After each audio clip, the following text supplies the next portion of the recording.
ഒരു നിമിഷം നമുക്ക് കണ്ണുകൾ അടയ്ക്കാം. പ്രാർത്ഥനയോടുകൂടെ നമുക്ക് കടന്നു പോകാം. കർത്താവേ, പരിശുദ്ധനായ ദൈവമേ, നിന്റെ മഹത്വം ഇവിടെ വെളിപ്പെടേണ്ടതിനാണ് പ്രാർത്ഥിക്കുന്നത്. ഞങ്ങൾ ഈ കേൾക്കുന്ന വചനം ഞങ്ങളുടെ അകത്ത് വലിയൊരു ദൈവപ്രവൃത്തി വെളിപ്പെടുവാൻ കർത്താവ് ഇടയാക്കണം. ഹൃദയത്തോട് സംസാരിക്കണം. ജീവിതത്തിൽ ഏത് മേഖലകളിലാണോ ഞങ്ങൾക്ക് ഭാരപ്പെടുത്തി അസ്വസ്ഥപ്പെടുത്തി കൊണ്ടിരിക്കുന്നത്, ആ മേഖലകളിൽ നിന്നെല്ലാം വിടുവിച്ച് ഈ വചനം ഞങ്ങളെ വലിയ ദൈവിക കൃപയിലേക്ക് കൊണ്ടുവരുവാൻ തക്കവണ്ണം കർത്താവ് ഇന്ന് ഇടയാക്കണമെന്ന് പ്രാർത്ഥിക്കുന്നു. അവിടുത്തെ ശക്തിയേറിയ ദൈവപ്രവൃത്തി കൊണ്ട് ഇപ്പോൾ നിറയ്ക്കണം. യേശു മഹത്വം എടുക്കണം. യേശുവിന്റെ നാമത്തിൽ തന്നെ ആമേൻ, ആമേൻ, ആമേൻ. നമുക്ക് ഇന്ന് ചിന്തയ്ക്ക് ആധാരമായ ദൈവവചനം സങ്കീർത്തന പുസ്തകം 1-ാം അധ്യായത്തിന്റെ 1 മുതലുള്ള വചനഭാഗം നോക്കാം. 1-ാമത്തെ അധ്യായത്തിൽ 1-ാം വചനം പറയുക: ദുഷ്ടന്മാരുടെ ആലോചന പ്രകാരം നടക്കാതെയും പാപിയുടെ വഴിയിൽ നിൽക്കാതെയും പരിഹാസികളുടെ ഇരിപ്പിടത്തിൽ ഇരിക്കാതെയും യഹോവയുടെ ന്യായപ്രമാണത്തിൽ സന്തോഷിച്ചും അവന്റെ ന്യായപ്രമാണത്തെ രാപ്പകൽ ധ്യാനിക്കുന്നവൻ ഭാഗ്യവാൻ. അവൻ ആശ്ചര്യത്ത് നട്ടിരിക്കുന്നതും തക്ക കാലത്ത് ഫലം കായ്ക്കുന്നതും ഇല വാടാത്തതുമായ വൃക്ഷം പോലെ ഇരിക്കും. അവൻ ചെയ്യുന്നതൊക്കെയും സാധിക്കും. Price the Lord.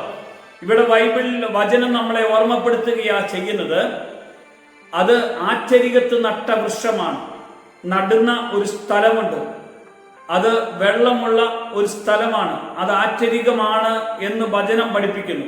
എന്നാൽ വരണ്ട നിലത്ത് വസിക്കുന്നത് ദുഷ്ടനാണ്. സങ്കീർത്തന പുസ്തകം 68-ാം അധ്യായത്തിന്റെ 6-ാമത്തെ വചനം പറയുന്നു വരണ്ട നിലത്ത്. കാരണം നമുക്കറിയാം, ഒരു മനുഷ്യനിൽ നിന്ന് പിശാചിനെ ബഹിഷ്കരിച്ച് കഴിഞ്ഞാൽ പിന്നെ അവൻ വരണ്ട നിലം അന്വേഷിച്ചു കടന്നു പോകുന്നു എന്ന് പറയുന്നു. കാരണം വരണ്ട നിലത്ത് ദുഷ്ടൻ വസിക്കുന്നത് കൊണ്ടാണ് വരണ്ട നിലം അന്വേഷിക്കുന്നു പോകുന്നത്. നീതിമാൻ വസിക്കുന്നത് ആശ്ചര്യയിലാണെന്ന് വചനം നമ്മെ പഠിപ്പിക്കുന്നു. കാരണം ആശ്ചര്യത്ത് നട്ട വൃക്ഷത്തിന് വെയിൽ വന്നാലും കാലാവസ്ഥയ്ക്ക് മാറ്റം വന്നാലും പ്രതികൂല സാഹചര്യങ്ങൾ വന്നാലും ഒരിക്കലും ആ വൃക്ഷം വാടിപ്പോകുകയില്ല. അതിന്റെ സ്ഥാനം നമുക്ക് നോക്കാം. അത് ആശ്ചര്യയാണ്. നീതിമാൻ രാവും പകലും ധ്യാന വിഷയമാക്കി യഹോവയുടെ ന്യായപ്രമാണം ദൈവവചനത്തിൽ വസിക്കുന്നവന്റെ സവിശേഷതകളെ നമുക്ക് കാണാൻ കഴിയും. 1, പാപം ചെയ്യാതിരിക്കുന്നു. അവന്റെ പ്രത്യേകത എന്താണ്? 1, പാപം ചെയ്യാതിരിക്കുന്നു. 2, ഹൃദയം വിശാലമാക്കുന്നു. 3, ദൈവഭക്തി വർദ്ധിപ്പിക്കുന്നു. 4, കഷ്ടതയിൽ ആശ്വസിക്കുന്നു. 5, പാതയ്ക്ക് പ്രകാശമാകുന്നു. 5 കാര്യങ്ങളാണ്. പാപം ചെയ്യുന്നില്ല, ഹൃദയത്തിൽ വിശാലത വർദ്ധിക്കുന്നു, ദൈവഭക്തി വർദ്ധിക്കുന്നു, കഷ്ടതയിൽ ആശ്വസിക്കുന്നു, പാതയ്ക്ക് പ്രകാശമാകുന്നു. കാരണം അതിൻ്റെ ഒരു പദവിയുണ്ട്. അതിന്റെ പദവി എന്ന് പറഞ്ഞത് അതിനെ നട്ടതാണ്. ഈ വൃക്ഷം നട്ടതാണ്. ഇത് കിളിർത്തു വന്നതല്ല. എൻ്റെ പിതാവ് നടാത്തത് വേരോടെ പറഞ്ഞു പോകും. പിതാവ് നടാത്ത വൃക്ഷമെല്ലാം അത് വേരോടെ പറിച്ചു കളയും. നട്ടതാണെങ്കിൽ അവിടെ നിൽക്കുക തന്നെ ചെയ്യും. നടാത്തത് എന്നേക്കുമായി അത് പിഴുന്നു കളയുവാൻ ദൈവം ഇടയാക്കും. നട്ടതിന് പ്രത്യേകതയുണ്ട്. പൗലോസ് നട്ടു. അത് രക്ഷയിലേക്ക് നയിക്കുന്ന വചനമാണെന്ന് 1 കൊരിന്ത്യർ 4:15 പറയുന്നു. കാരണം നട്ടത് പൗലോസ്, അത് രക്ഷയിലേക്കാണ് അവനെ കൊണ്ടുപോകുന്നത്. എന്നാൽ അപ്പോളോസ് അത് നനച്ചു. 1 കൊരിന്ത്യർ 3:6 ദൈവവചനം പകർന്നു കൊടുക്കുക എന്നതായിരുന്നു അപ്പോളോസ് ചെയ്തത്. ദൈവം അതിനെ വളർത്തി. ആത്മീയ വളർച്ച പ്രാപിക്കുക എന്നതുകൊണ്ടാണ് ദൈവം അതിനെ വളർത്തുന്നത്. നടുന്നവനോ നനയ്ക്കുന്നവനോ അല്ല. ഇവിടെ പ്രത്യേകതയുണ്ട്. വളർത്തുന്നതിനായ ദൈവത്തിനാണ് പ്രത്യേകത.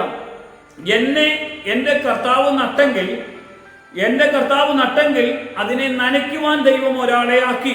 വചനം പറഞ്ഞു തരുവാൻ, എന്നെ തിരുത്തുവാൻ, എൻ്റെ കുറവുകളെ മാറ്റുവാൻ, എന്നെ കർത്താവിലേക്ക് അടുപ്പിക്കുവാൻ, എനിക്ക് വേണ്ട ആലോചനകൾ പറഞ്ഞു തരുവാൻ എല്ലാം ദൈവം വേണ്ട കാര്യങ്ങളെല്ലാം ഒരുക്കി തന്ന് എന്നെ ആത്മാവിൽ, എൻ്റെ കർത്താവാണ് എന്നെ വളർത്തിയത്.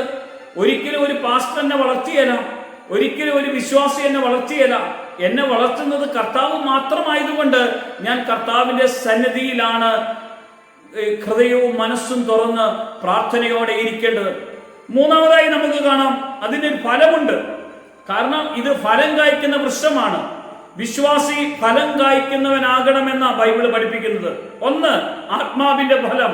അത് ഗലാത്തി 5-ാം അധ്യായം 22-ാമത്തെ വചനഭാഗം പറയുന്നു. സ്നേഹം, സന്തോഷം, സമാധാനം, ദയ, നന്മ, വിശ്വസ്തത. അങ്ങനെ 9 കൂട്ടം ആത്മീയ ഫലങ്ങളെ നമുക്ക് കാണാം. ഈ ഫലമില്ലാത്ത വൃക്ഷമെല്ലാം വെട്ടി തീയിലെറിഞ്ഞു കളയുമെന്ന് കർത്താവ് നമ്മോട് പറയുന്നു. ഫലമില്ലാത്ത വൃക്ഷത്തിന് ഒരു പ്രത്യേകതയുണ്ട്. അത് ഇവിടെ കർത്താവ് നിർത്തിയത്. നമുക്കറിയാം, യോഹന്നാൻ സുവിശേഷം 15-ാം അധ്യായത്തിൽ ദൈവം മുന്തിരി നട്ടു. മുന്തിരിച്ചെടി ക്രിസ്തുവായിരുന്നു. അതിൻ്റെ ശാഖകളായ നമ്മളോട് കർത്താവ് പറയാണ്, ഇതിനോട് കായ്ക്കാത്ത കൊമ്പുകളൊക്കെ വെട്ടി ദൂരെ എറിഞ്ഞു കളയും. എന്തിനാ? കായ്ക്കുന്നത് കൂടുതൽ ഫലം കായ്ക്കേണ്ടതിന്. കായ്ക്കാത്തത് കർത്താവിന് വേണ്ട. കായ്ക്കാത്തത് ദൈവം നമ്മളിൽ നിന്ന് നീക്കിക്കളയും. അതുകൊണ്ടാണ് ദൈവം കായ്ക്കുന്ന കൊമ്പുകളെ മാത്രം വെട്ടി വെട്ടി ഒരുക്കും.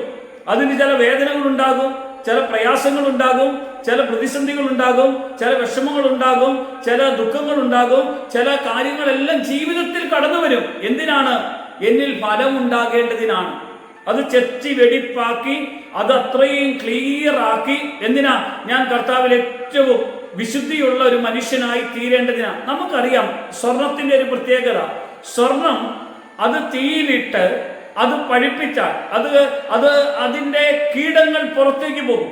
കീടം പോയി കഴിഞ്ഞാൽ ആ സ്വർണ്ണ ശുദ്ധിയുള്ളതായി തീരുന്നത് പോലെ ഒരു ദൈവ മനുഷ്യൻ കർത്താവിൽ അവന്റെ ജീവിതത്തിലുള്ള പാപത്തിന്റെ ചില കീടങ്ങൾ അവനിൽ നിന്ന് മാറിപ്പോകണം. സ്വർണം ഒരുക്കുമ്പോൾ തട്ടാൻ നോക്കും, അതൊന്നൊരുക്കി അതിന്റെ കീടങ്ങൾ വീണ്ടും തട്ടിക്കളയും.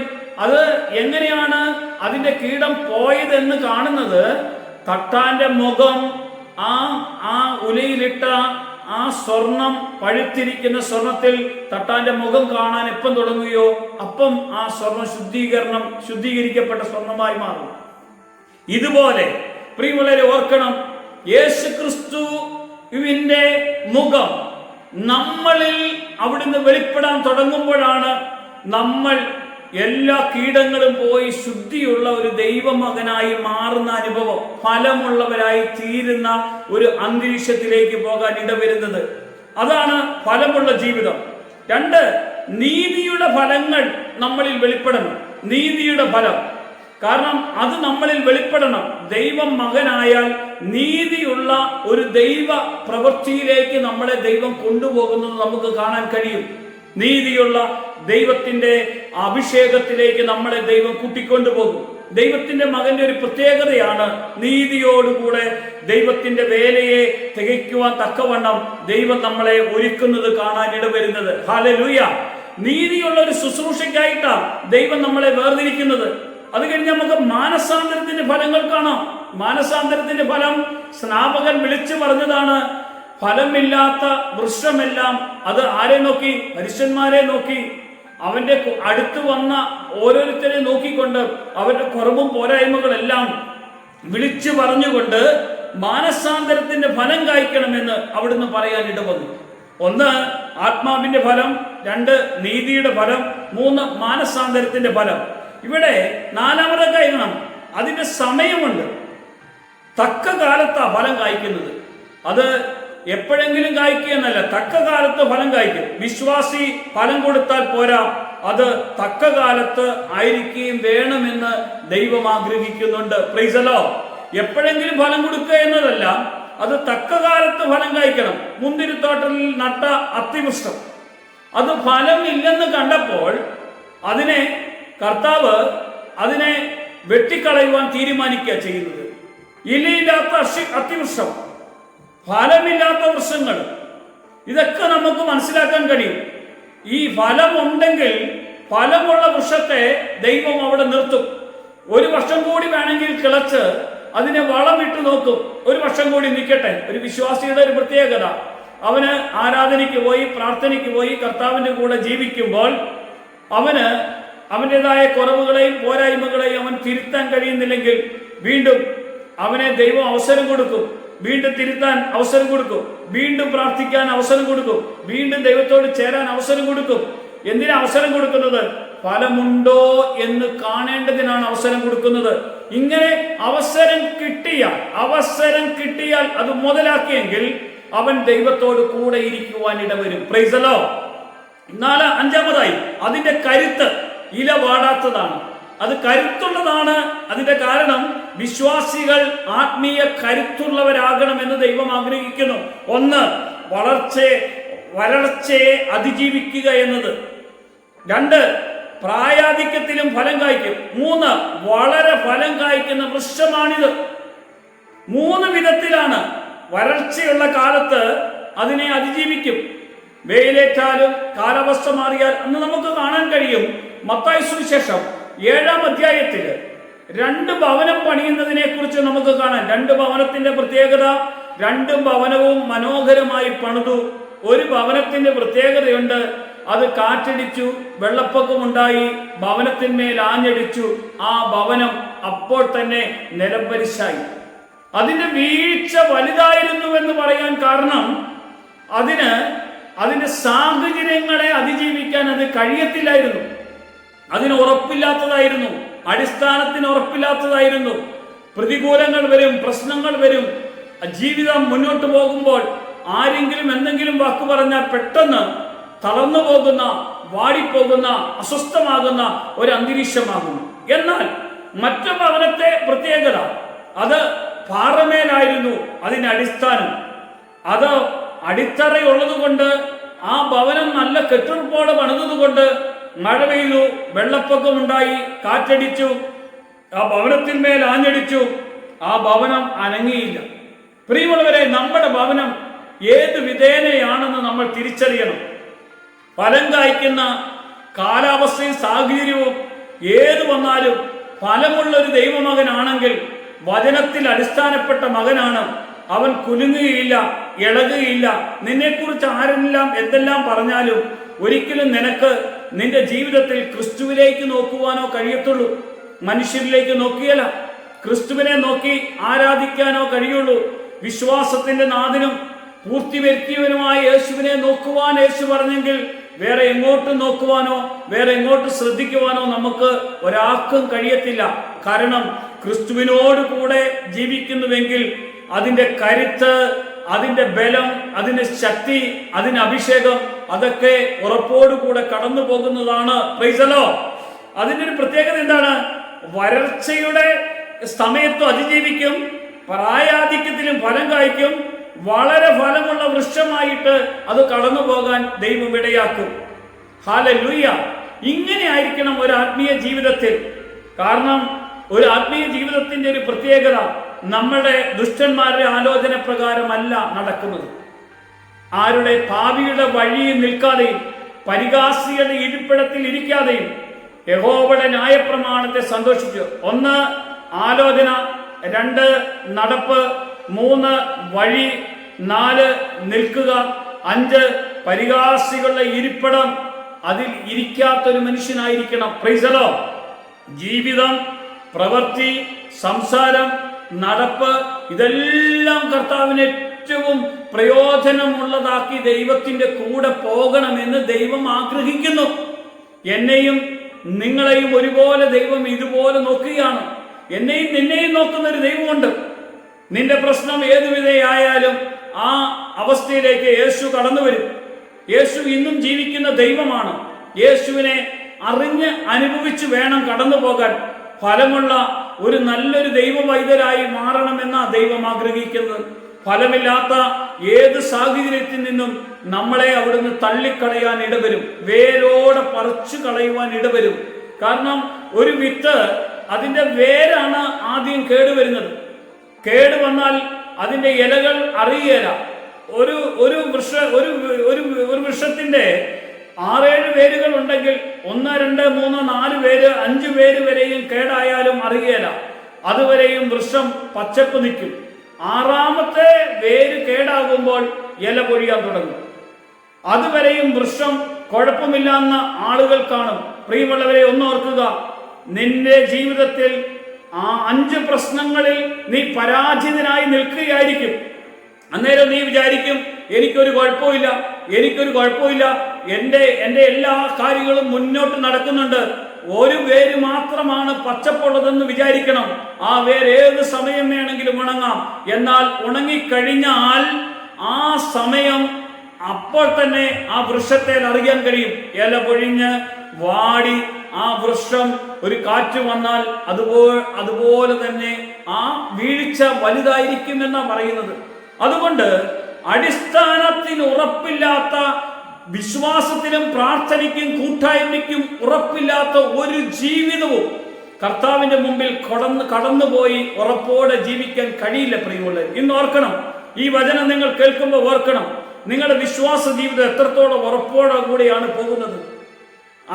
ആറ്റരികത്ത് നട്ടൊരു വൃക്ഷം പോലെയാണോ ഞാനും എൻ്റെ കർത്താവുമായിട്ടുള്ള ബന്ധം?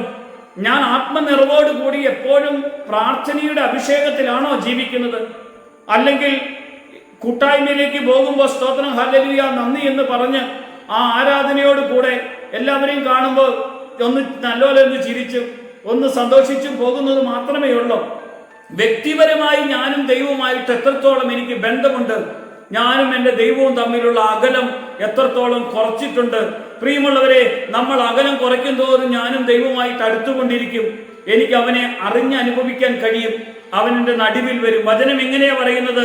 2 or 3 പേർ എൻ്റെ നാമത്തിൽ ഒന്നിച്ചു കൂടിയോ അവിടെ മധ്യേ ഞാനുണ്ടെന്നാ യേശു പറഞ്ഞത്. ആറ്റരികത്ത് നട്ടുന്ന വൃക്ഷത്തിന്റെ പ്രത്യേകത എന്താണെന്ന് അറിയാമോ? എപ്പോഴും കർത്താവിന്റെ സാന്നിധ്യവും അവന്റെ അനുഭവവും അവന്റെ കൃപയും അവന്റെ അഭിഷേകവും ആ വിശ്വാസിയുടെ കൂടെയുണ്ട്. എൻ്റെ കൂടെ ഈ അനുഭവം ഉണ്ടെങ്കിൽ ഞാൻ ഒരിക്കലും പതറിപ്പോകുകയില്ല. ഈ പ്രശ്നങ്ങളുടെ അല്ലെങ്കിൽ പ്രതിസന്ധികളുടെ രോഗത്തിന്റെ ഏതവസ്ഥയിലേക്ക് കടന്നു പോയാലും ഞാൻ പതറിപ്പോകുകയില്ല. പ്രിയമുള്ള, ഒരിക്കലും പതറിപ്പോകുകയില്ല. കഴിഞ്ഞ ദിവസം ഒരു സുവിശേഷകൻ എന്നോട് പറയാൻ ഇടവന്നു.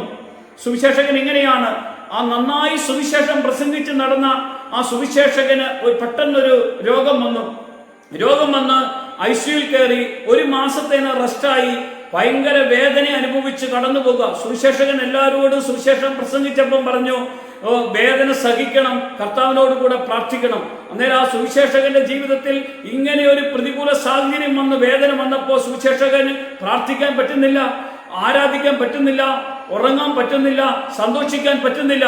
അത്രയും നാളും പ്രസംഗിച്ച സംഭവം ജീവിതത്തിൽ അത് അവന്റെ സ്വന്തം ജീവിതത്തിലേക്ക് വരുമ്പോൾ ചെയ്യാൻ പറ്റാതെ വന്നപ്പോൾ ആ സുവിശേഷകൻ പറയുകയാണ്, ഇനി ഒരിക്കലും ഞാൻ ഇങ്ങനെയുള്ള കാര്യങ്ങൾ ആരോടും പറയുകയില്ല. കാരണം ഇത് എൻ്റെ ജീവിതത്തിൽ എനിക്ക് ഇത് അനുഭവിക്കാൻ കഴിയാതെ വേദന അത്രയും വേദനയായി, അല്ലെങ്കിൽ ഉറക്കമില്ലാതെ ഞാൻ ഭാരപ്പെട്ട് കടന്നുപോയി. അങ്ങനെയാണ് ജീവിക്കാൻ ഇടവന്നത്. കർത്താവ് പറയുന്ന ഒരു ഒറ്റ കാര്യമുണ്ട്, ഓർക്കണം, നിനക്ക് സഹിക്കാൻ കഴിയുന്നതിലധികം കൂടുതൽ വേദന ഞാൻ തരികയില്ല. കാരണം യേശു സഹിച്ചതാ ഏറ്റവും വലിയ വേദന. യേശുവാണ് ഏറ്റവും അധികം വേദന നമുക്ക് വേണ്ടി സഹിച്ചത്. ആർക്കും സഹിക്കാൻ കഴിയാത്തതിലധികം വേദന സഹിച്ച കർത്താവിന്റെ മാതൃകയാണ് നമുക്ക് നൽകിയിരിക്കുന്നത്. നമുക്കൊരു പ്രശ്നങ്ങളും പ്രതികൂലങ്ങളും ജീവിതത്തിൽ വരുമ്പോൾ, കർത്താവേ, എന്നെ നിന്റെ കരങ്ങളിൽ ഏൽപ്പിച്ചുകൊണ്ട് ഞാൻ പ്രാർത്ഥിക്കുന്നു. നീ ജീവിക്കുന്ന ദൈവമാണ്. എന്നിൽ അത്ഭുതം ചെയ്യണമേ, എന്നെ നടത്തണമേ, എന്നിലേക്ക് ദൈവകൃപ കൊണ്ട് നിറയ്ക്കണമേ. എന്റെ പ്രതികൂല സാഹചര്യങ്ങൾ നിന്റെ നാമത്തിൽ നീങ്ങിപ്പോകുവാൻ നീ ഇടയാക്കണമേ. നീ എന്നെ ബലപ്പെടുത്തണമേ. നിന്റെ കൂടെ ജീവിക്കുന്ന ഒരു ദൈവ പൈതലായി എനിക്ക് ജീവിക്കണം. എനിക്ക് മറ്റൊന്നും വേണ്ട, നിന്റെ കൂടെ ജീവിക്കണം. യേശുവിന്റെ കൂടെ എനിക്ക് ജീവിക്കണം. കാരണം അവന്റെ മാധുര്യം എനിക്ക് അനുഭവിക്കണം. അവന്റെ കൃപയിലേക്ക് എനിക്ക് കടന്നു വരണം. ഒരു നിമിഷം നമ്മൾ കണ്ണുകൾ അടയ്ക്കാം, ഹൃദയങ്ങൾ കർത്താവിന്റെ കരങ്ങളിലേക്ക് കൊടുക്കാം. ഇന്നും ജീവിക്കുന്ന കർത്താവ് നമ്മുടെ അടുക്കൽ കടന്നു വന്നു. മകനെ, മകളെ, നീ എന്റേതാണ്, എന്റേത് മാത്രമാണെന്ന് പറഞ്ഞ് പെറ്റമ്മ തന്റെ കുഞ്ഞിനെ തന്റെ മാറിൽ നിന്ന് മാറ്റിക്കളഞ്ഞാലും മാറ്റിക്കളയാത്ത വിധത്തിൽ ദൈവത്തിന്റെ വലിയ അത്ഭുത പ്രവർത്തികൾ നടത്തുന്ന ഒരു കർത്താവ് നമ്മുടെ ഇടയിലേക്ക് കടന്നു വന്നു. നിന്റെ പ്രശ്നം ഏത് വിധയായാലും ഏത് അവസ്ഥയിലായാലും അത് യേശുവിന്റെ കരങ്ങളിൽ കൊടുത്ത്, ഏത് രോഗ സാഹചര്യങ്ങളാകട്ടെ, ഇപ്പോൾ ഒന്ന് പ്രാർത്ഥിക്കാം.